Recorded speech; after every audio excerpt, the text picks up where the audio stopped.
Aujourd'hui, c'est les commerçants qui sont un peu perdus parce qu'il y a un consommateur qui veut jouir de toutes ses capacités de choix. Et ces choix n'arrêtent pas d'augmenter.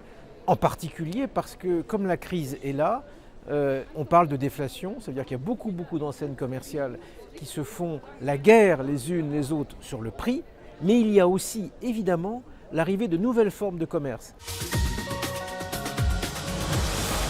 Le e-commerce, avec le fait de pouvoir acheter sur Internet. Mais quand vous achetez sur Internet, et nous au Parlement européen on va inciter ça d'ailleurs, vous pouvez acheter à l'étranger, vous pouvez acheter dans d'autres pays, donc ça démultiplie les choses. Et puis aussi d'ailleurs les formes de commerce, par exemple depuis 2 ou 3 ans, incontestablement ce qu'on appelle le vintage, le second hand, on dit ça, ça veut tout simplement dire la vente d'occasion, est en très forte progression, en grand essor.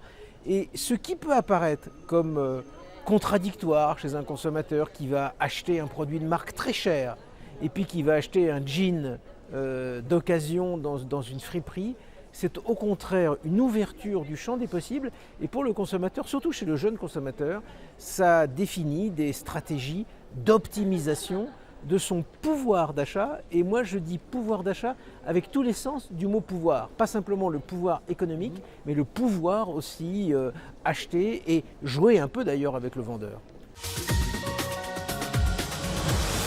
Le consommateur aujourd'hui, c'est incontestablement un débrouillard. C'est quelqu'un qui sait jouer de la concurrence. D'ailleurs, on lui a appris cela. Vous savez, je crois que quand on dit dans les entreprises, et on le dit tout le temps dans les administrations, qu'il faut se bouger, qu'il faut se remettre en cause en permanence. Ça fabrique aussi en sous-produit un consommateur qui est de la même façon un consommateur qui sait se bouger, qui sait mettre en concurrence, qui sait râler d'un côté, mais pour son plus grand avantage de l'autre.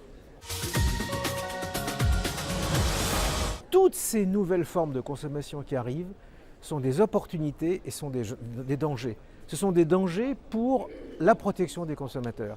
Même avant de parler du e-commerce, regardez quand vous achetez d'occasion. Aujourd'hui, c'est très à la mode, même par exemple d'acheter un téléphone portable d'occasion. Quelle garantie vous avez ? Vous avez un revendeur qui va vous garantir 3 mois ou 4 mois, mais ce ne sera que 3 mois ou 4 mois. Donc ce sont à chaque fois des nouveaux défis. Alors pour le e-commerce, les défis sont bien plus nombreux encore. Parce qu'il y a 28 législations sur l'Union européenne de e-commerce et donc il y a des pièges partout. Il y a d'ailleurs des fois où, ça peut paraître anecdotique, mais si vous achetez un canapé en Grande-Bretagne, eh bien les normes de sécurité ne sont pas les mêmes qu'un canapé sur le continent. Alors si vous êtes anglais et que vous achetez sur un site de e-commerce un canapé en France, il est tout à fait possible que le vendeur n'ait pas le droit de vous le livrer. Par contre, si vous prenez le ferry et que vous le mettez dans votre voiture, ça vous avez le droit d'aller le chercher. Avec la logique participative du consommateur, c'est-à-dire les réseaux sociaux et en particulier les avis de consommateurs, vous avez un mélange d'avis réels de consommateurs et de publicité déguisée. Donc comment distinguer le vrai du faux ? Alors tout le monde a un jour regardé un hôtel sur Internet et a vu 45 avis de consommateurs et parfois les 10 premiers sont cet hôtel est magnifique, extraordinaire, qui nous prouve que ce n'est pas une publicité déguisée, le cousin du patron qui a dit que l'hôtel était très bien. Et puis vous avez encore un autre défi aujourd'hui, ce sont les comparateurs. Et là évidemment on pense tous à ce qui s'appelle aujourd'hui le cas Google, mais parce que le cas Google est le plus important, mais ça concerne aussi d'autres dossiers. C'est finalement vous utilisez des sites qui sont des sites d'entreprises privées comme si c'était l'ancien annuaire au téléphone. C'est-à-dire vous considérez que c'est une sorte de service public.